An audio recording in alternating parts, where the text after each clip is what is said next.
El tema en esta oportunidad es recorriendo el ciclo de la jerarquía de controles. Bien, es un tema bastante conocido. Quiero saber, antes de empezar de lleno, ¿quiénes son del área de seguridad? ¿Quiénes son supervisores, coordinadores, asistentes, jefes, sugerentes? Okay. ¿Ustedes son de recursos humanos? Correcto, muy bien. Ya, más o menos era un poco la anterior sesión, era un poco también el mismo porcentaje.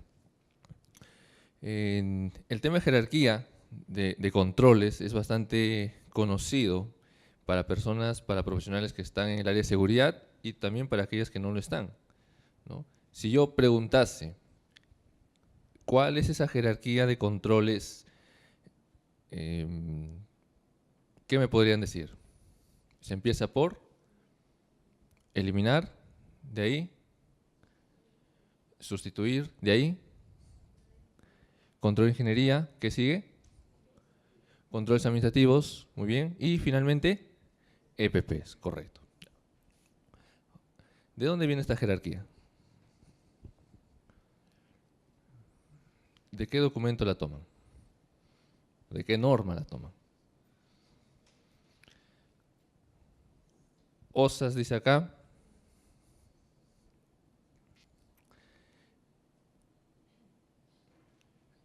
¿Han revisado la ley de seguridad y salud en el trabajo? ¿Esa jerarquía que ustedes me han mencionado está tal cual en la ley?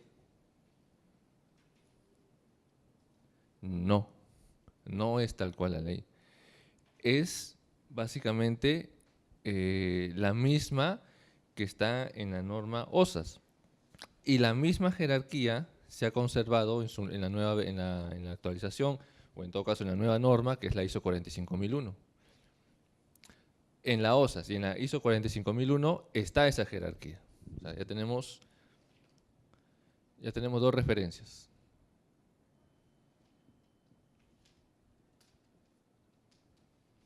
Muy bien. Entonces, si la jerarquía que está en la ley no es esa, es distinta, ¿de dónde toma la jerarquía que está en la ley? ¿Cuál es la base? ¿Cuál es el modelo para que la ley tenga una jerarquía, la jerarquía que está? ¿Qué documento? Muy bien.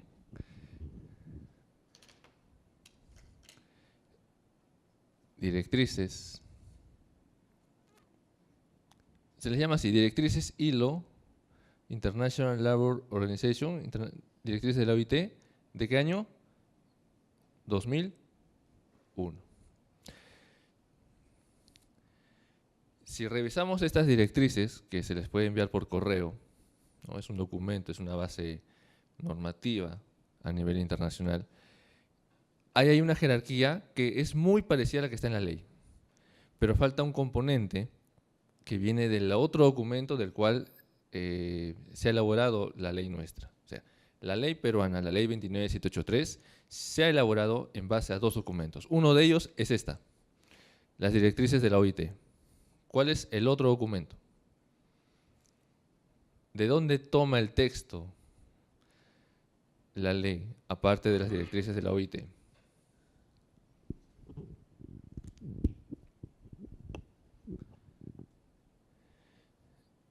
Respuesta: de la Ley de Prevención de Riesgos Laborales de España. Juntando las directrices de la OIT y la Ley de Prevención de Riesgos Laborales, que es la Ley 31, aprobada en el año 2005 para España, aprobada en 1995,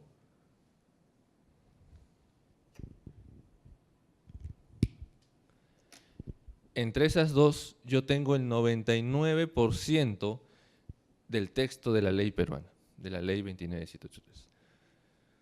Entonces, jerarquías de controles van a haber muchas. Ya estamos viendo que hay muchas jerarquías. Para actividades de trabajos en altura, para actividades en altura, para trabajos en altura hay otra jerarquía. ¿Quién establece la jerarquía de controles para trabajos en altura? No me digan la G050 porque la G050 no establece casi nada. Parecido por ahí. En sus empresas hacen trabajos en altura. Bueno, para los que realicen trabajos en altura o tienen contratistas que hacen trabajos en altura, la jerarquía de controles se establece en la norma ANSI Z359. De hecho, que esta es una norma que contiene varias normas. Tiene ANSI la versión punto 0, punto 1 hasta el punto 16, ¿no? Entonces, si no me equivoco, en la parte 7 está la jerarquía de controles y ahí no te dice, pues, eliminación, sustitución, no te dice, te da otra jerarquía. ¿Cómo es la jerarquía de controles para trabajos en altura? ¿Qué se prioriza? Los controles pasivos. Por ejemplo, barandas, redes, mallas, barricadas. Luego de ahí sigue los controles de restricción de movimiento, es decir, que no te permitan llegar más allá de un punto para que no estés expuesto directamente a la caída. Luego ya vendrán los sistemas de tensión de caída, de posicionamiento, y finalmente los sistemas de detención de caídas, es decir, el arnés, lo clásico que se usa. Entonces, ven, es otra jerarquía. Si yo voy a la norma de gestión de riesgos, ¿cuál es la norma de gestión de riesgos?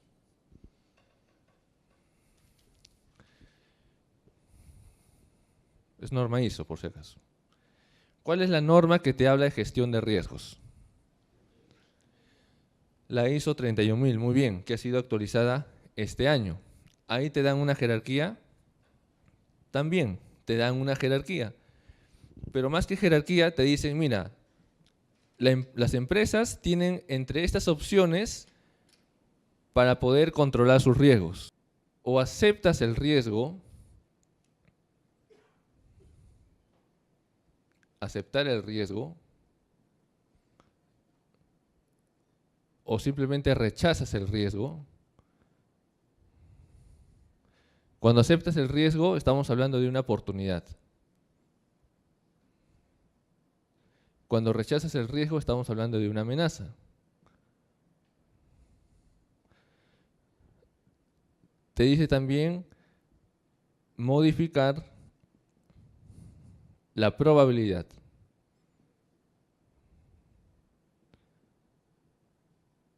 O modificar la consecuencia.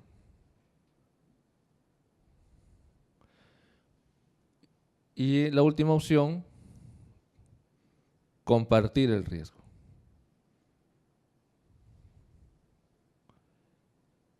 Esta es su jerarquía de controles, que ellos lo llaman, la ISO 31000 lo llama tratamientos o formas de dar tratamiento ¿a quién? Al riesgo. Esto está en la norma ISO 31000, 2018. ¿Qué quiero decir con todo esto? Que no solamente hay una sola jerarquía de controles, hay muchas. Ahora, ¿por qué el término ciclo? ¿A qué se referiría ciclo? ¿Perdón? ¿A qué se referirá ciclo? Muy bien, es un proceso repetitivo. Yo tengo que volver a mis controles para medir ¿qué? Su eficacia, correcto. Esa es la función de un sistema de gestión. De esa forma camina un sistema de gestión. Yo tengo que verificar que mis controles son efectivamente controles y han ayudado a reducir, en nuestro caso, en seguridad y salud en trabajo, han ayudado a reducir el riesgo. Bueno, entonces, ese es un poco el preámbulo del tema. ¿Hay alguna duda hasta acá? Igual hay una ronda de preguntas al finalizar.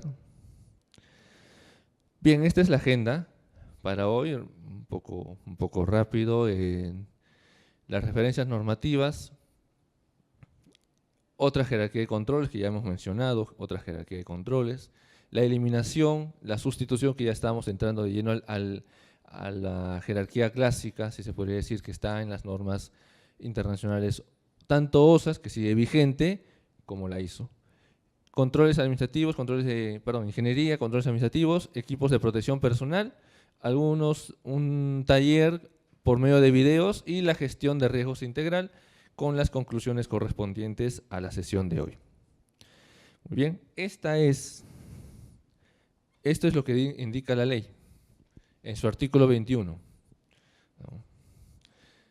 Distinto al esquema clásico, este texto proviene casi en su totalidad de las directrices de la OIT. O sea, uno revisa las directrices de la OIT, el texto está tal cual, solamente hay un cambio en un párrafo. Ese párrafo proviene de la Ley de Prevención de Riesgos Laborales aprobada en el año 95 en España. Entonces, y acá está la norma, el numeral que establece los controles clásicos, ¿no? Esto es lo que más conocemos: eliminación, sustitución, control de ingeniería, controles administrativos y equipos de protección personal. Tal cual, con las mismas con otras palabras, estaba en la norma OSAS, ¿no? Pero he colocado ISO ya que es la norma que la va a reemplazar, o que está empezando a reemplazarla. Muy bien. Bueno, menciona la imagen: los riesgos son parte de todas las actividades que realizamos y están presentes en todos los lugares donde nos encontremos. Lamentablemente, nosotros debemos convivir con el riesgo. Y ya me salgo del enfoque de seguridad y salud en el trabajo. Salimos del ámbito laboral. O sea, todas las personas convivimos con riesgo en todo el momento, todo el día, en todos los lugares donde estemos, en todos los ámbitos y en todo momento. Y las empresas no solamente están afectadas por riesgos de seguridad y salud en el trabajo. ¿Cómo es el riesgo hoy en día? ¿Cómo es el contexto en que vivimos? ¿Mucho más fácil que antes o mucho más complejo? Mucho más difícil, muy bien. Por eso es que en la norma ISO 45000 se habla de contexto. ¿Por dónde empiezas a elaborar tu sistema de gestión de seguridad y salud en el trabajo? Conociendo tu contexto, tus partes interesadas, tus grupos de interés internos y externos. Eso es tarea importante antes de empezar a implementar o determinar incluso el alcance de un sistema de gestión. Conocer dónde estás, a qué riesgos estás expuesto: riesgos financieros, riesgos sociales, ¿no? Había una noticia que se ha descubierto me parece, unas minas de litio en el sur del Perú, ¿no? Pero una mina, como todas aquellas empresas que se dedican a actividades extractivas, definitivamente el riesgo social, de combustión social, es muy alto. Entonces, ese es parte del contexto. Toda empresa tiene un contexto que va a variar de acuerdo a las condiciones donde se desenvuelva. Las empresas, si quieren sobrevivir, tienen que conocer ese contexto y convivir con ese contexto, conocerlo y tratar de, justamente, de sobrellevar toda esa amalgama, ese conjunto de condiciones que se van a presentar. Eso es parte del pensamiento estratégico y de la visión a largo plazo que una empresa debe tener. Por eso es que ahora muchas empresas, y seguramente va a ser el caso de las suyas, seguridad y salud del trabajo ha pasado de ser un área meramente de soporte a ser un área estratégica, correcto. O sea, dentro del enfoque de procesos, seguridad y salud del trabajo ya no está en un área de soporte, de asesoría, de apoyo, está en un área estratégica. Esa es la realidad hoy en día para las empresas. O sea, no solamente está el hecho de pagar pues multas o pagar indemnizaciones, están temas mucho más importantes, como por ejemplo la imagen de la empresa. Una empresa donde se produce un incendio, una explosión o muertes por un accidente laboral, ¿cómo será la imagen que pueda generar en la comunidad, o que sea más importante, hablando de tema de dinero, para quiénes? Para los clientes de la empresa. Entonces, son condiciones que van a variar de empresa a empresa. Muy bien, esta es la jerarquía clásica, entonces ya colocada pues, en una pirámide, como siempre la encontramos, ¿no? Y vamos a ver luego una por una, con algunos ejemplos en el ámbito laboral y también en el ámbito mundano, si se puede decir. Bueno, ya sabemos que no es la única jerarquía que existe, ¿no? Ahí me faltó detallar la jerarquía colocar la jerarquía de controles para trabajos en altura, ¿no? Para los que estén interesados, ANSI lo que dice es, primero, controles pasivos o protección pasiva. Por ejemplo, barandas. Luego, sistemas de restricción de movimiento.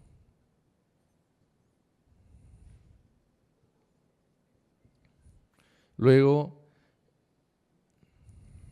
sistemas de posicionamiento, muy bien.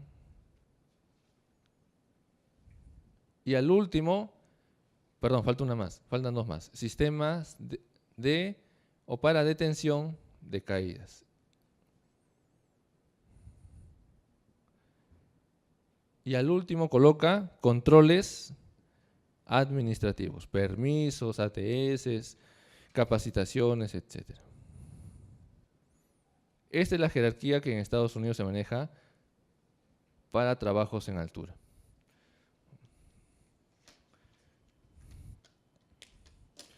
Entonces vemos que no es la única jerarquía la que conocemos. En protección contra incendios, ¿habrá una jerarquía? También, protección contra incendios de ambientes. Por ejemplo, este es un ambiente de afluencia masiva. Entendemos cuántas personas hay, con capacidad para cuántas, tranquilamente 50. Por eso es que hay ciertos dispositivos de control. ¿Cómo será la jerarquía de controles en protección contra incendios? ¿Han escuchado hablar de jerarquía de controles en protección contra incendios? Solamente hay dos métodos de protección contra incendios. ¿Cuáles son? Sistemas activos, como por ejemplo el extintor que está en la parte posterior, los pulsadores manuales de alarmas, o bueno, el sistema contra incendios en su modo manual, o los sistemas pasivos, si es que estas paredes tuviesen revestimiento contra incendios, o las puertas fueran contra incendios con una resistencia mínimo de 1 hora y media, de acuerdo a lo que establece el Reglamento Nacional de Edificaciones. Entonces, ¿la norma o internacionalmente se manejan una de las dos? No. Lo que te recomienda la NFPA es que se manejen las dos formas conjuntas. Combina ambas protecciones. Entonces, ahí no hay una jerarquía. Entonces, dependiendo en qué situación nos encontremos, pues vamos a tener distintas formas de tratar ese riesgo. Entonces, hay que salir un poco del enfoque clásico que conocemos para un poco ampliar nuestra visión, nuestro panorama. Como responsable de seguridad o como responsable de recursos humanos o donde nos desempeñemos y nuestra labor tenga que ver con seguridad y salud en el trabajo, debemos ampliar nuestro enfoque. Quien no tenga la norma de la ISO 31000, me escribe en mi correo y yo se la envío para que la pueda leer y para una repasada. Es importante conocer un poco de todo esto. ¿Ya? Luego pongo mi dirección, vamos avanzando. Preguntas hasta acá.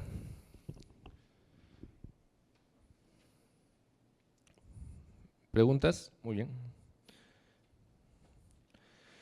Entonces vamos a la primera la primera parte de la jerarquía, ¿no? Eliminar. Ahí está bien. ¿Se eliminan los peligros o los riesgos? Yo he puesto a propósito ese título. ¿Qué se elimina? ¿Los riesgos o los peligros? ¿Todos de acuerdo que se eliminan peligros? La norma que te dice, y cuando lean la ISO 31000, ¿qué te dice? Elimina la fuente del riesgo. Es decir, elimina el peligro. Muy bien, se elimina el peligro. Difícil hacerlo porque esto casi no siempre es posible, ¿no? Se puede eliminar la altura y por consiguiente el riesgo de caída de altura. ¿Se podrá eliminar? Hay contadísimas excepciones, que no sé si darle un porcentaje, pero yo me atrevo a decir que es menor al 5% de actividades. Incluso menos, de repente estoy siendo muy optimista. Pero esto es un ejemplo que lo tomé porque tuvo que ver con una asesoría, ¿no? Estos son tótems de precios que los encontramos en los grifos, en las estaciones de servicio. Son instalaciones donde figuran los precios de los combustibles, del GLP, de gas natural, de los líquidos combustibles. Y se entiende que deben estar a cierta altura para que puedan ser visualizados con mayor facilidad por los clientes, por los usuarios, ¿no? Entonces, ¿cómo cambian los precios? Pues los trabajadores del grifo, de la estación de servicios, ¿no? Le llaman también representantes de servicios, llevan su escalera telescópica o extensible, ¿no? Entonces, suben y ya llegando al nivel, pues sacan el letrero, ¿no? Lo reemplazan por otro o simplemente por un sistema de stickers para formar el precio que quieren. Pero ¿qué pasa si desde una computadora a nivel del suelo puedo cambiar el precio?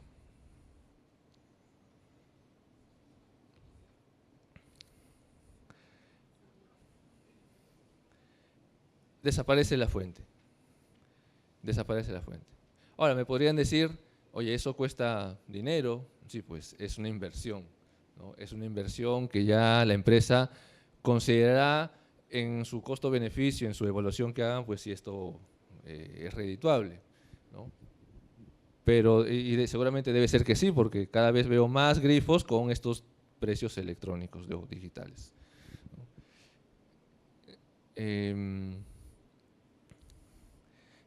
De estos ejemplos son muy pocos en realidad, ¿no? Hay muy pocos. Es muy difícil tratar de eliminar la fuente del riesgo, ¿no? Pero en la medida que sea posible, pues habrá que intentar hacer los esfuerzos o hacer los esfuerzos para lograr ello. Preguntas hasta acá. Bueno, vamos a un ejemplo más mundano, ya no solamente en el ámbito laboral. Y esto tiene que ver con una noticia de hace más o menos unos 2 o 3 meses, ¿no? Pues resulta que Lima Metropolitana es la segunda ciudad más contaminada en América Latina, superando a ciudades que históricamente han sido mucho más fuente de contaminación, donde se han generado ciudades mucho más industrializadas, ¿no? Como Ciudad de México, Santiago, ¿no? Entonces, Lima ha pasado a ostentar este segundo lugar, ¿no? Un lugar nada halagador. Y esa contaminación tiene que ver principalmente, por no decir únicamente, por el parque automotor que tenemos. Vehículos con más de 25 años que circulan por las calles de Lima y que son responsables, pues, de la cantidad de material particulado que nosotros inhalamos. Es increíble la cantidad de partículas de azufre que nosotros diariamente inhalamos. Por eso una persona fuma encima de toda la contaminación a la que va a estar expuesta saliendo a las calles, o incluso en nuestras casas mismas la polución está presente. Imagínense las consecuencias a la salud. Entonces, definitivamente, acá pues tiene que haber un trabajo de eliminación de la fuente, que es eliminando pues este parque automotor, o en todo caso reemplazándolo por uno mejor. Que también, ojo que las medidas de control no son exclusivas, ¿no?, a un determinado tipo. ¿Podrían decirme si este es un control de ingeniería? ¿Podría ser un control de ingeniería? Tranquilamente. Podría ser un control de ingeniería. Hola, Alexis. podría ser un control de ingeniería. O sea, no son controles exclusivos de algún tipo. Entonces, acá igual podría ser el control de sustitución. Entonces, lo que quiero que vean es que no solamente hay que enfocarnos en ese esquema y no es propio solamente de un determinado tipo. Sustitución. A ver, este es el texto el texto lo he copiado de las normas de los estándares OSHA, de los códigos OSHA. Menciona, cuando se detecta un peligro específico y al tenerse posibilidades técnicas para hacerlo, se procede a sustituirlo mediante el reemplazo del material, la sustancia o el proceso, alguno de esos tres, ¿no? Y en el ejemplo están reemplazando un proceso de trabajo donde implica sobrecarga física, un proceso mecánico donde ya no existe tal exposición, ¿no? Y hay un video.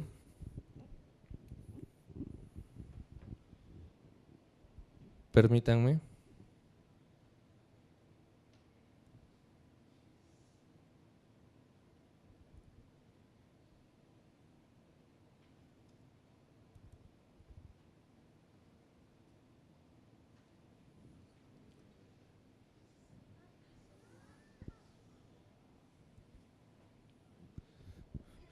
Bueno, hasta ahorita he querido saber si ese accidente ha sido mortal, porque no he podido averiguar ello, ¿no? Pero definitivamente ese accidente ha traído consecuencias en el estado de salud de ese trabajador, por la forma como cae y por el estado inconsciente en que queda, porque tal como cae, ahí queda, no se mueve, ha quedado inconsciente. Si yo quiero aplicar la metodología de sustitución, ¿qué voy a sustituir? Proceso, equipos. Voy a volver a la pantalla anterior. O sea, puedo cambiar o sustituir material, sustancia o proceso. ¿Qué voy a cambiar? Bueno, el proceso. Cambiaría el proceso de ascender a ese nivel. ¿Qué voy a usar? ¿Qué podría usar? Un elevador, un andamio, definitivamente. Si el trabajo, por lo visto, no es… la norma te permite usar escaleras de tijera y extensibles incluso a mayor altura. Pero hay que evaluar, pues, hay que evaluar si es que esas condiciones van a permitir que se haga el trabajo en una escalera de tijera y más aún cómo se llega a utilizar la escalera, porque el trabajador estaba apoyado acá en el último peldaño. Entonces, eso no es una forma aceptable de hacer el trabajo. Por lo tanto, una forma de sustituir sería usando un andamio y lo que voy a sustituir sería el proceso. Muy bien. Luego hay algunos ejemplos para que puedan analizarlos. Muy bien. Bueno, vamos al ejemplo mundano, ¿no? Y esto es de hace poco, y se armó una polémica por la forma como podríamos advertir a la población, o se podrían advertir a la población, sobre todo a las empresas que producen o que están en el mercado, en el sector de fabricación de productos, de alimentos. Bueno, en el Perú hay más niños, no necesariamente gorditos, pero sí obesos, con sobrepeso, ¿no? Entonces, esto ha ido aumentando y en general la población peruana ha ido aumentando, en la población peruana ha ido aumentando la obesidad, pero este porcentaje aumenta en los niños. Niños hasta menores de 15 años, ¿no? Entonces, la idea es tratar de advertir justamente el contenido de esos alimentos para sustituirlos por otros que no sean tan perjudiciales, ¿no? Basta con entrar pues al kiosco de un colegio, sea público o privado, y ver lo que se vende en esos colegios. Entonces, ahí entra un poco la tarea de sustitución. Vamos a los controles de ingeniería. ¿Qué nos dice los códigos OSHA? Un control de ingeniería involucra mejorar el equipamiento, el proceso o la organización del trabajo. Entonces, te habla de alternativas. Equipamiento, proceso u organización del trabajo. Se cuenta con dispositivos derivados de los avances tecnológicos que ayudan a que los peligros sean contenidos o aislados de una manera mejor. Esa es la definición de un control de ingeniería.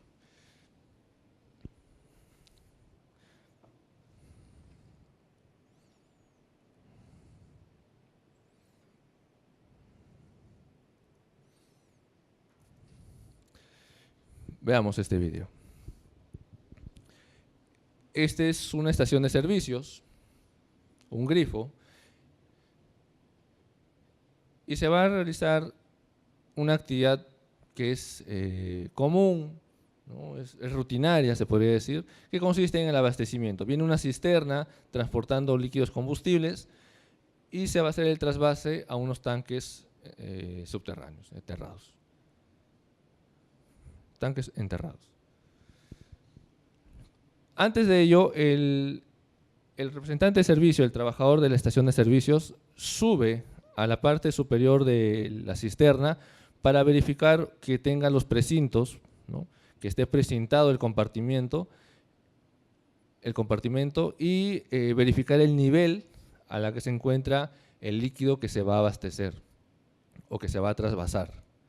Entonces sube por una escalerita en la parte posterior, llega a la parte superior, ¿no? Bueno, de hecho que ahí hay riesgos que no lo vamos a analizar en este momento. Entonces, como está oscuro, parece que no se ve muy bien, saca algo de su bolsillo para alumbrarse, ¿no? Posiblemente un celular. Bien.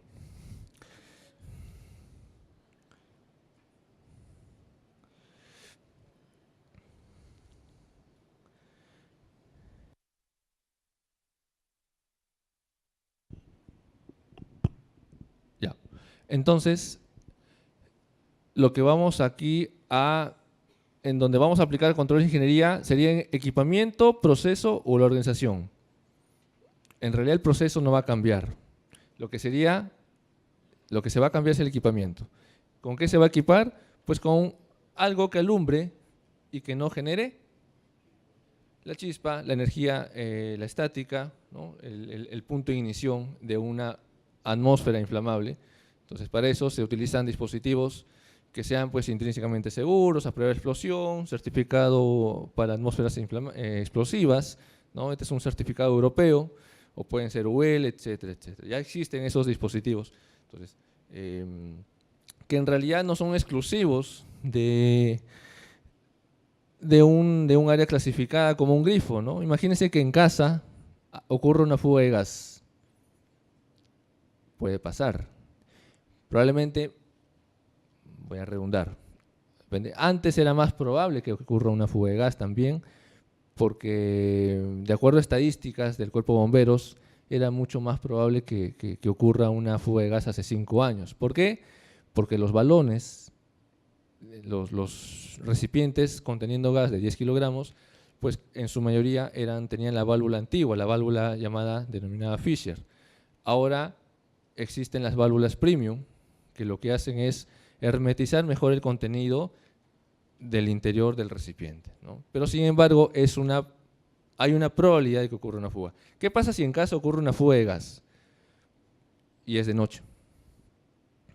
O sea, y debo salir, y debemos salir a la calle a pedir ayuda, o por lo menos hay que salir de ese lugar si es que hay una fuga. O sea, ¿cómo me alumbro?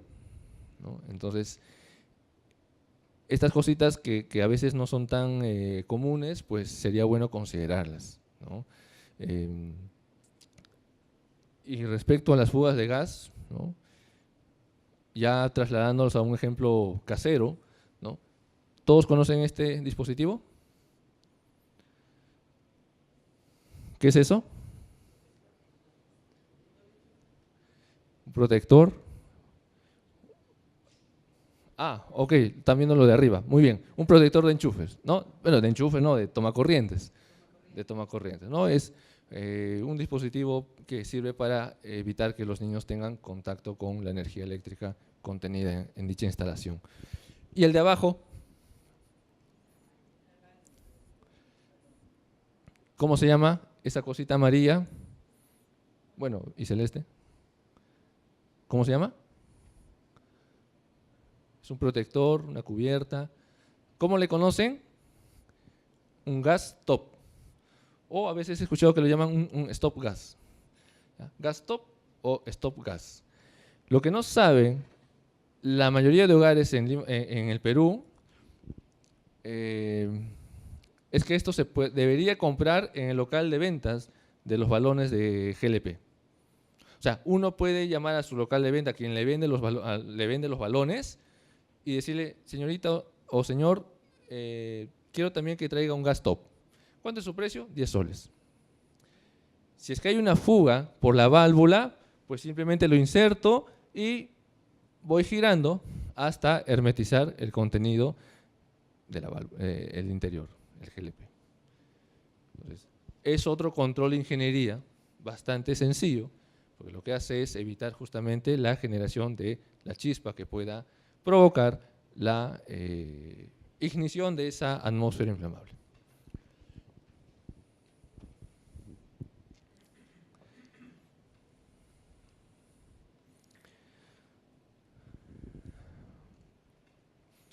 Bueno, y aquí en la imagen también hay un control de ingeniería,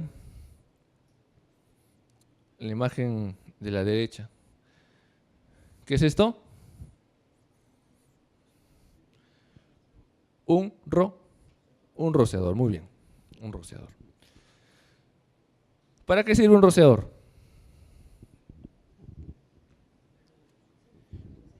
Sirve para respuesta contra incendios, muy bien. Acá hay rociadores.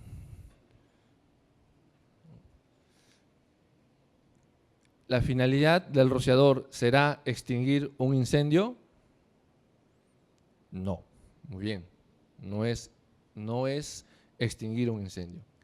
¿Cuál es la finalidad de un rociador?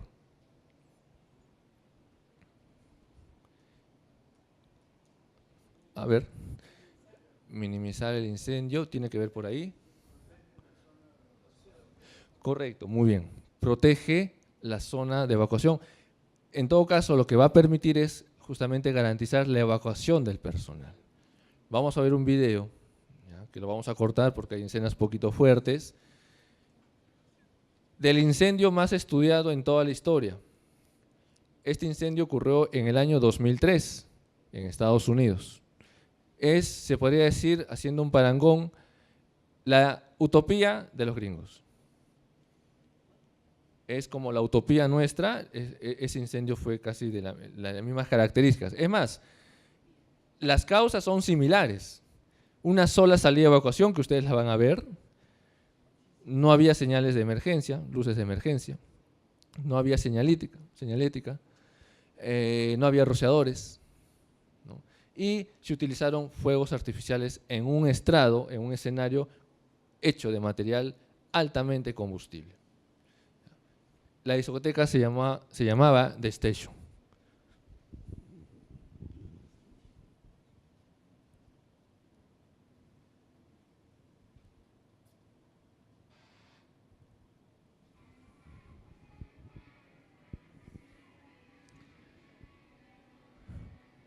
Bueno, ahí empieza el show. Pueden ver que el lugar está atiborrado de gente, 300 personas por lo menos, de las cuales 100 murieron en ese día.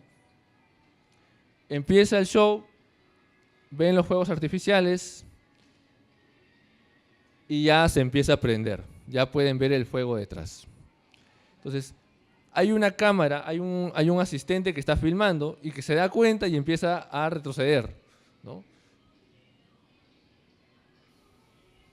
Ya otros se dan cuenta, ya el escenario a ese momento estaba prendido totalmente. Para la música y empiezan a evacuar. El problema, como les dije, es que es una sola salida para 300 personas.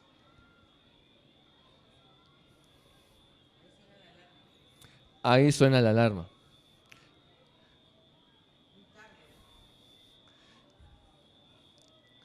Son 30 segundos que han pasado y el humo poco a poco va a ir penetrando todo ese ambiente. Miren esa única salida. Miren el humo que ya está entrando en todos los ambientes. La persona que tenía la cámara tuvo que salir por una ventana. Ahora, ¿por qué salió por la ventana? Bueno, porque la pudo ver, ¿no? Porque no había el humo todavía, el humo no había entrado totalmente a los ambientes y pudo escapar por una ventana. Ese es el escenario, lo que estaba completamente prendido. Ahora, él va a regresar a la parte, a la fachada, al ingreso. Miren el humo negro que sale, ¿no? En apenas 1 minuto y medio.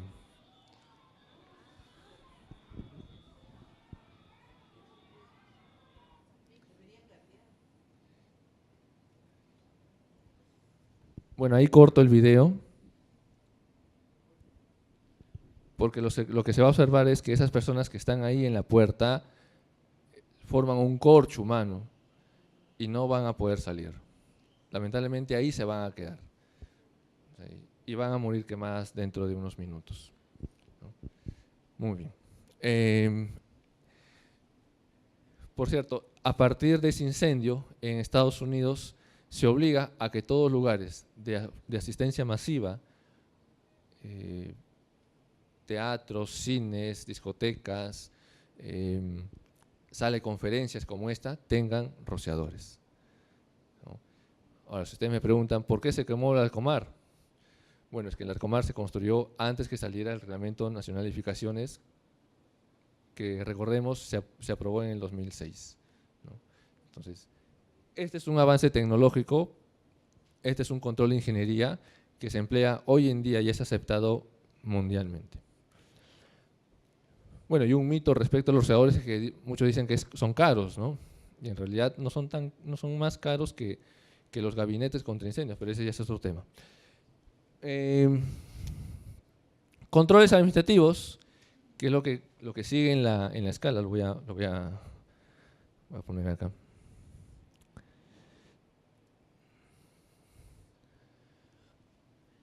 Los controles administrativos, dice, son medidas que hacen tolerable el riesgo, complementando las medidas anteriores. Entonces son complemento, básicamente son un complemento. Y la característica que tienen tanto los controles administrativos como los equipos de protección personal es que complementan a los 3 primeros.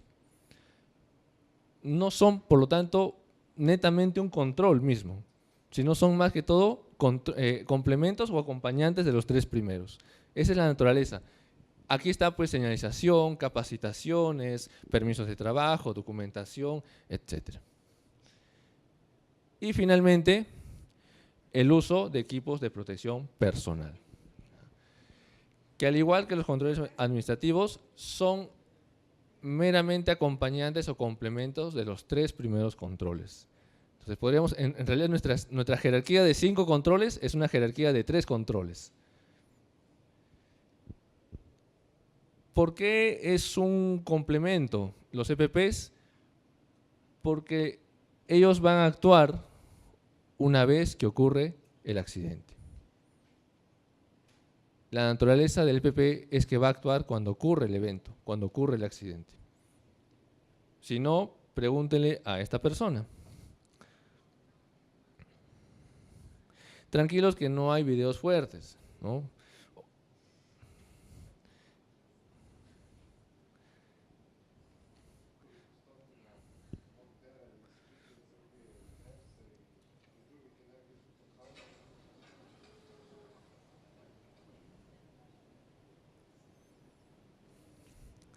Bien.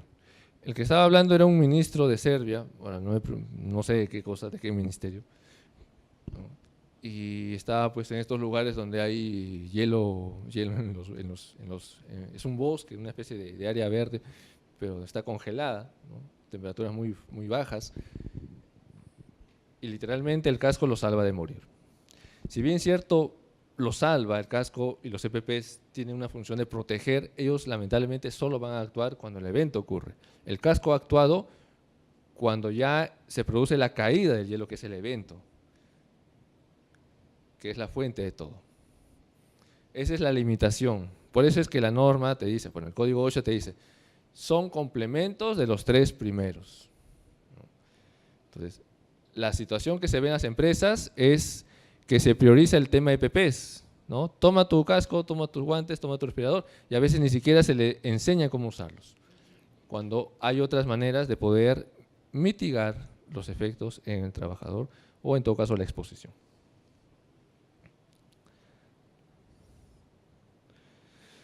Muy bien.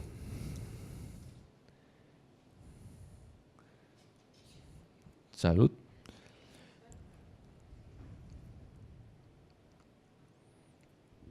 Entonces, ya esta es la parte final. El riesgo en la actualidad, vemos que no solamente es para nuestra labor algo que se pueda reducir pues, a calcularlo con el famoso método binario, ¿no? Riesgo igual a probabilidad por consecuencia, o el método de William T. Fine, riesgo es probabilidad por exposición por severidad, ¿no? Nuestra labor no es solamente reducirse a esto. Nuestra labor tiene que ser a la par de las exigencias que una empresa tiene en estos momentos. ¿Cómo definimos el riesgo hoy en día? No me vayan a decir, por favor, probabilidad por consecuencia.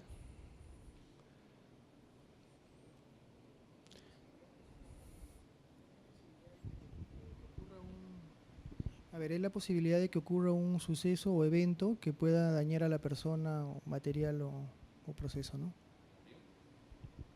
¿Ok? ¿Otra respuesta?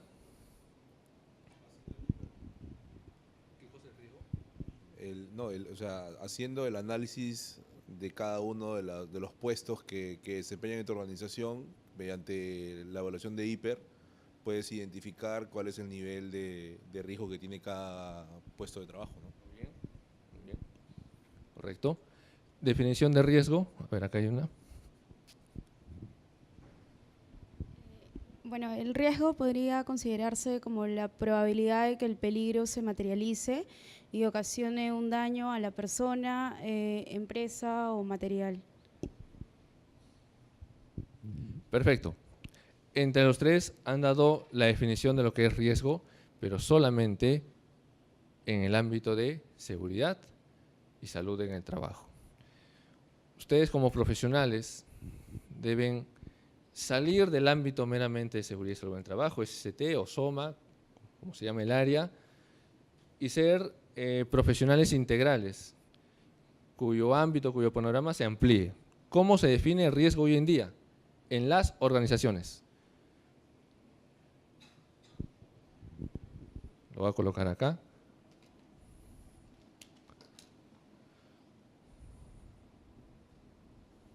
Efecto ¿de qué?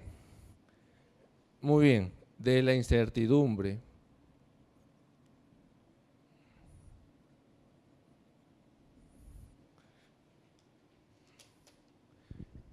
Efecto de la incertidumbre. Esa es la definición de riesgo. ¿Qué es incertidumbre?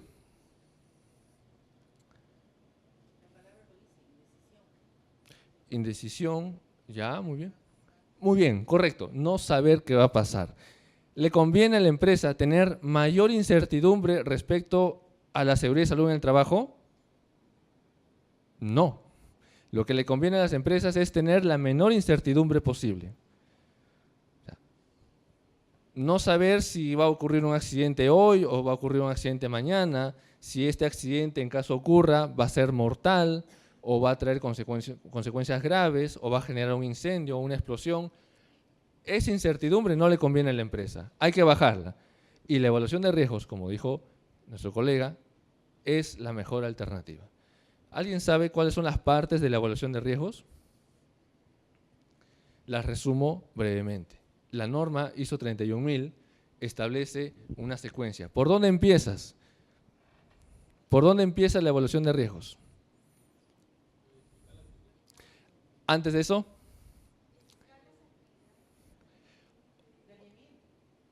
parte de planeamiento, muy bien. Parte de identificación, ¿qué vas a identificar? El contexto y el alcance del sistema de gestión. Lo voy a colocar acá. Debemos definir el contexto y el alcance.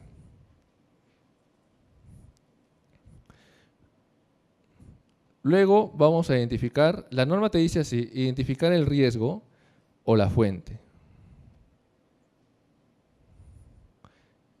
De ahí que viene el análisis de riesgo. Identificar las actividades está acá. Identificar el riesgo. Luego viene el análisis de riesgo. Aquí vas a hacer esta operación. Vas a determinar tu metodología. Y aquí vas a valorar el riesgo.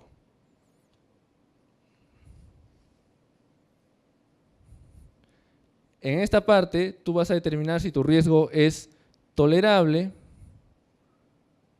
es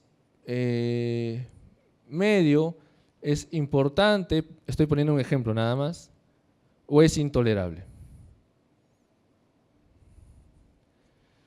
Todos estos tres pasos, ¿cómo se llaman en conjunto?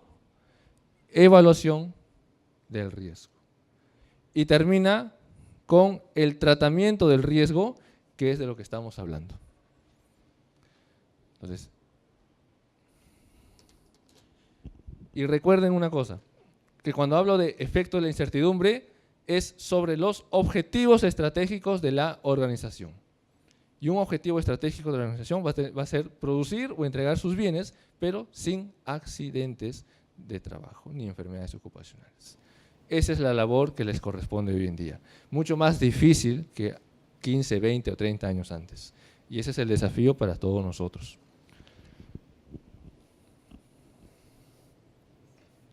Entonces, esto es un poco el resumen. Esta lámina, por ejemplo, esta lámina se les va a entregar a sus correos, se les va a enviar, ¿no?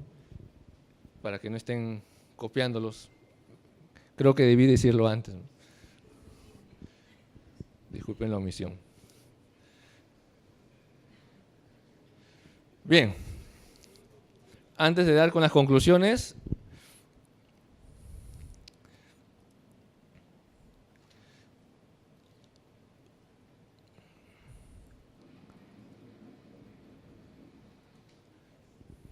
muy bien.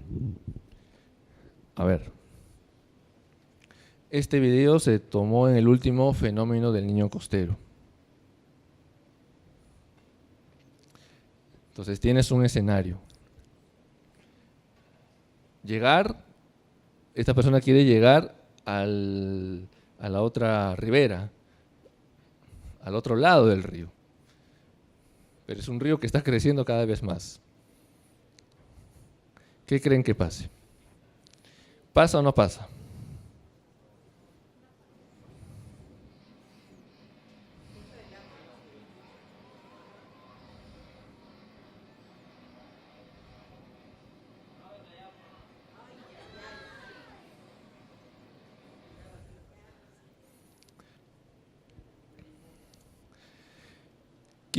¿Qué control le hubieran aplicado?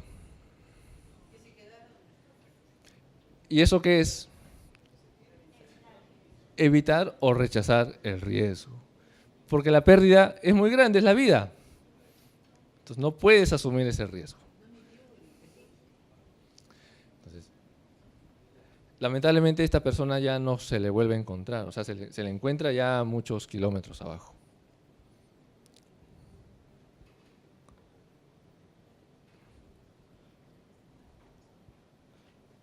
Un caso más, a ver.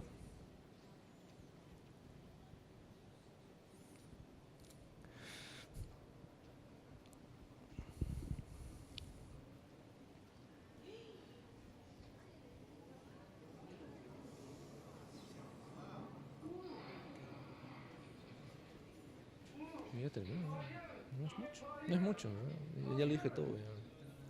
Ya. Muy bien.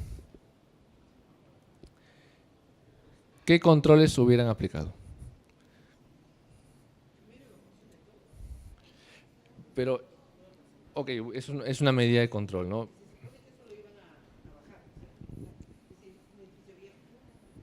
Claro. Bueno, muy buena pregunta.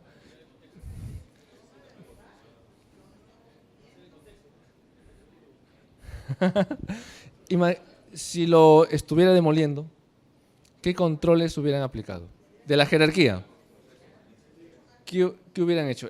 ¿Se puede eliminar el riesgo?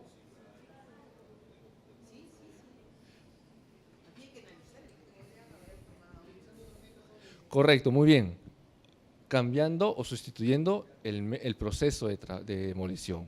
Y a la vez, eso permite también eliminar el riesgo de colapso de la estructura, ¿no? Ojo que una medida puede, digamos, no ser exclusiva de una metodología, sino puede incluir eliminación, sustitución, dependiendo de la metodología. No es algo cerrado, no es algo, obviamente producto del análisis van a decir, oye, no, eso también podría ser, no sé, otro tipo de control, ¿cierto? O sea, nadie tiene la verdad en seguridad sobre el trabajo, nadie tiene la verdad absoluta, ¿no? Pero ven que los controles se pueden aplicar y pueden ser de varios tipos.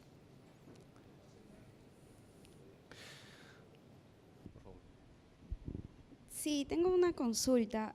Con respecto a la evaluación de riesgo que nos mostró en base a la ISO 31000, para determinar y valorar el riesgo, si es tolerable, medio, importante, ¿hay alguna metodología?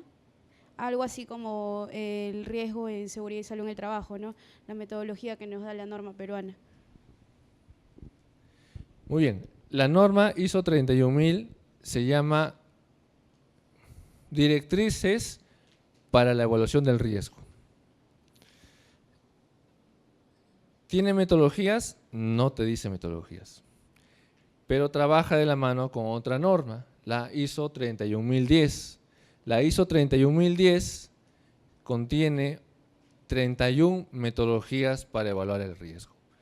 Metodologías que pueden ser tan sencillas como una lluvia de ideas o tan complejas como métodos HACCP para procesos o el método Monte Carlo para calcular el riesgo financiero. Recuerden que la norma ISO es de riesgos en general.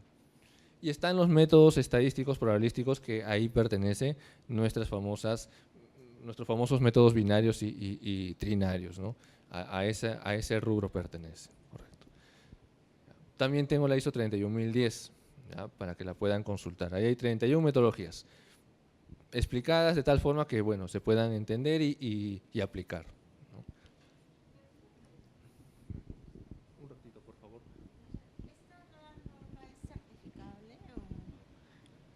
Una consulta, ¿esta nueva norma, la ISO 31000, es certificable? ¿Se puede certificar?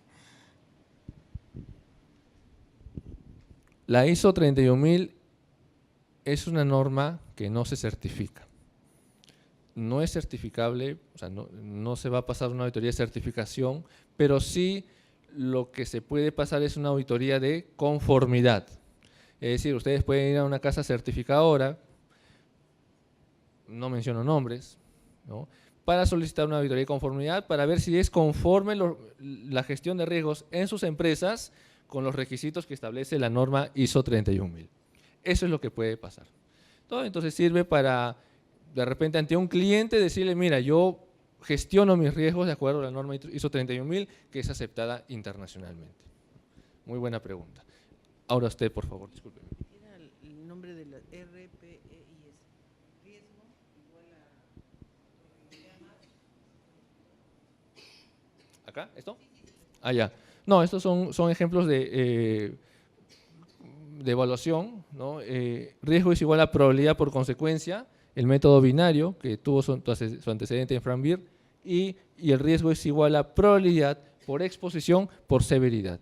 Método inventado por un señor llamado William Teflon. Severidad o consecuencia, ¿no? Severidad o consecuencia. Muy bien. Bien, las conclusiones. Los riesgos están presentes en nuestra vida, eso es cierto, lamentablemente, en cada momento y en cada lugar, incluyendo, por supuesto, el ámbito laboral. Y a ese contexto nos debemos adaptar.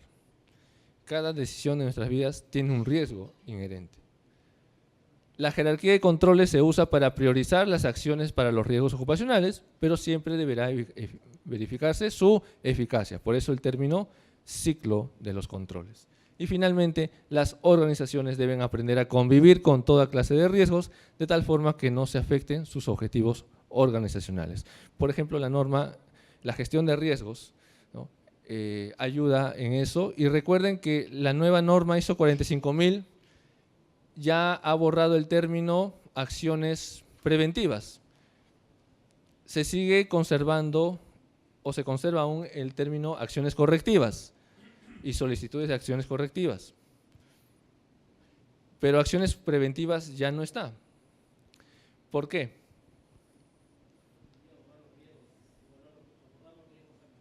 Tiene que ver con eso, muy bien. ¿Qué es lo que te quiere dar a entender la ISO? Deja de tomar acciones preventivas aisladas y más bien lo que tienes que hacer es que tu sistema de gestión sea preventivo. ¿Y cómo logras que tu sistema de gestión sea preventivo? A través de la gestión de riesgos. Ojo que ninguna norma ISO te dice qué metodología de gestión de riesgos tomar. O sea, no te dice, mira, toma los modelos de la ISO 31000, no te dice eso, no te menciona, pero internacionalmente se acepta ello. Muy bien. Preguntas, por favor. Le paso el micrófono a Jorge. Hola, buenos días. Quería hacerte una pregunta con respecto al tema de los controles, ya que, como mencionas, un control puede calzar en cualquier punto de la jerarquía. No es, podría decir, específico a un término. Pero ¿qué sucede cuando tienes fiscalización y en la cual ese control se vuelve subjetivo, en el sentido de que dónde tú lo colocas, de acuerdo a la experiencia del equipo que está haciendo está colocando ese control, ¿no? Entonces, a veces sucede que tienes fiscalización de que no es no tiene el criterio o se basa en la definición de la ley y tu control puede quedar no puede quedar dentro de esa jerarquía, ¿no? ¿Qué hacer con ese tema? Porque se vuelve, al no tener el límite estar muy cerca de los demás, ya se vuelve algo subjetivo, ¿no? Ya, bueno, eso tiene que ver con el perfil de los fiscalizadores, de los inspectores UNAFIL también, ¿no? La mayoría de ellos son abogados y a veces estos temas que tienen un cariz técnico no lo conocen muy bien y lamentablemente ese es un aspecto a tomar en cuenta. Pues hay que ver la forma de sustentar, ¿no? el análisis de por qué se toma tal decisión y por qué está en un determinado nivel, ¿no? Digamos que la frontera entre uno y otro puede ser a veces muy, muy débil y un control puede estar tranquilamente en sustitución o en control de ingeniería o puede estar en ambos, pero de alguna forma la decisión de establecer un control tiene que estar lo más sustentada y explicarle al fiscalizador. Evitar llegar pues de repente a extremos de impugnar el acta de fiscalización, ¿no? Hay que tratar, como dice el refrán, conversando se entienden las personas, entonces hay que ver un poco ese lado, correcto, pero es bastante difícil. Mucha paciencia en este ejercicio. Para las personas que manipulan montacargas, usted que conoce más la norma, ¿hay alguna norma que me hable sobre los permisos que debe tener o digamos, debe manejar algún tipo de brevete especial o algo? A ver, legalmente hay alguna certificación para un montacarguista. ¿Hay?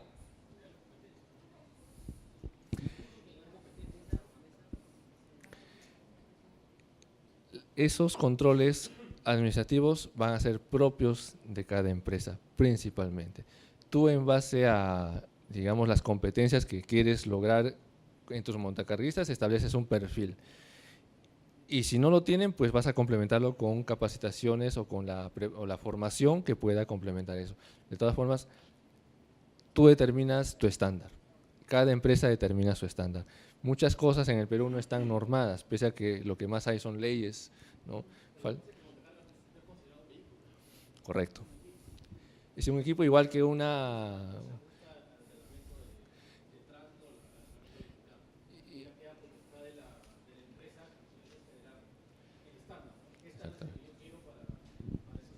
Correcto, es tal cual una carretilla hidráulica, lo que le llaman estoca, ¿no? Es tal cual, es prácticamente lo mismo. Entonces, para eso no hay digamos, unos lineamientos, ¿no?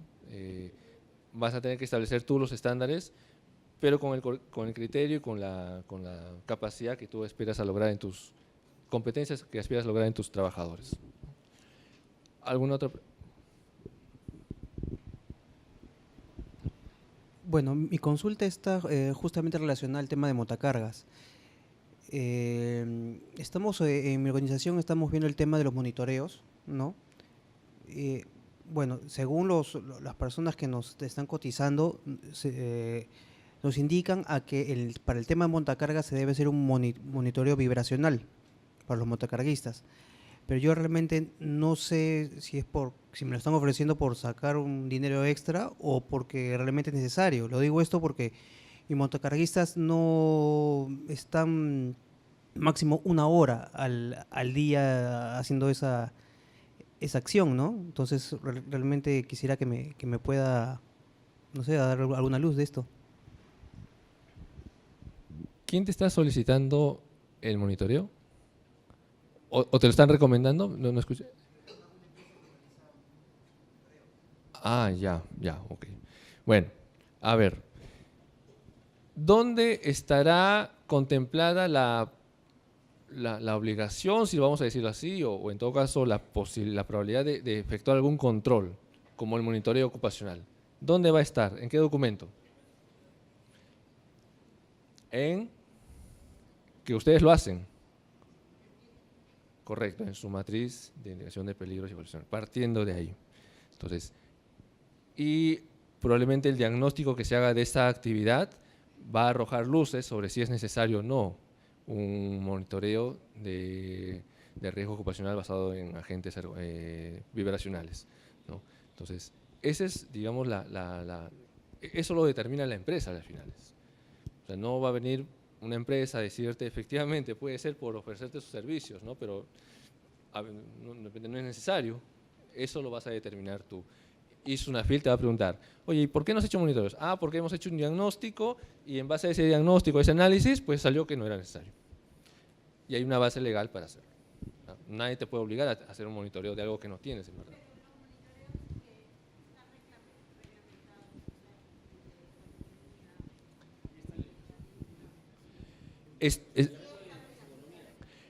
Están ahí para que los apliques siempre y cuando esté expuesto tu personal. O sea, están normados, pero no es que tampoco vas a rajatabla se va a hacer esa evaluación, ¿no? Están ahí como una guía. Es una guía para poder efectuar dichos controles, ¿no? Ahora, si me hablas del control ergonómico, pues probablemente toda empresa haga controles ergonómicos.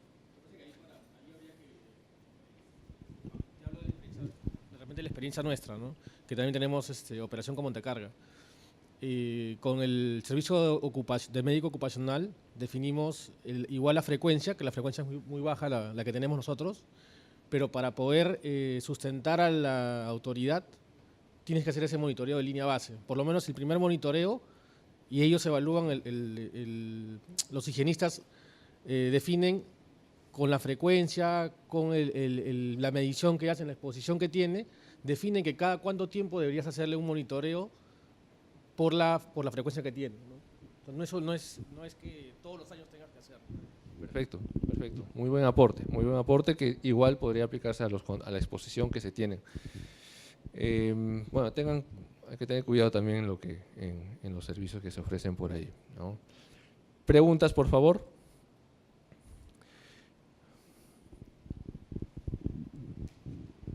Buenos días. Bueno, en este caso mi empresa sí trabaja con bastantes montacargas y tal así, sí. Bueno, trabajamos 6 montacargas, es una empresa industrial y hacemos normalmente todos los años monitoreos de vibración. ¿Por qué? Por las auditorías, ya sea externas, internas o del Ministerio de Trabajo, nos exige ese tipo de monitoreos.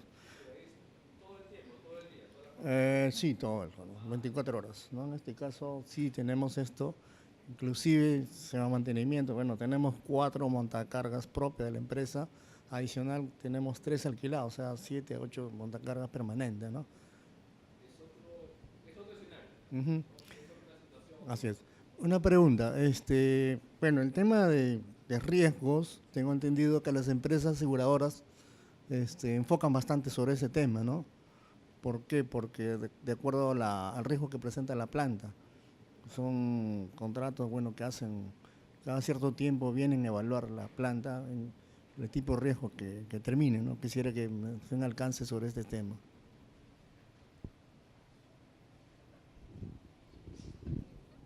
Bueno, ya eso ya se sale un poquito del enfoque, ¿no? Porque es un tema de riesgo incluso patrimonial, de riesgo contra incendios, se evalúa el nivel de riesgo de incendios, entonces ya es parte de un trabajo un poquito más amplio, porque eso está en juego pues con la prima que se va a pagar y con la cobertura, las condiciones, entonces es que hoy en día está en realce, ¿no? Y hay que saber de muchos aspectos, por eso el tema del riesgo, ya esta definición es un poquito más amplia, porque se ajusta a ese contexto en que viven las empresas, ¿no?